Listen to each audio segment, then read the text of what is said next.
केहू नहीं देखे तुहारा के रनिया सबक से नजर बचाई केहू नहीं देखे तुहारा के रनिया सबक से नजर बचाई सुनाए हो करेजा ओढ़नी में रंग लेके आई सुनाए हो करेजा ओढ़नी में रंग लेके आई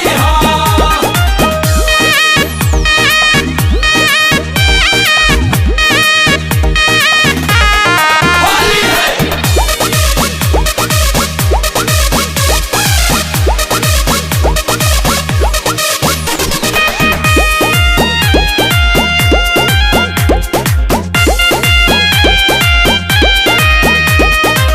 बटे जान बड़ी दिल में बेचैनी जहिया से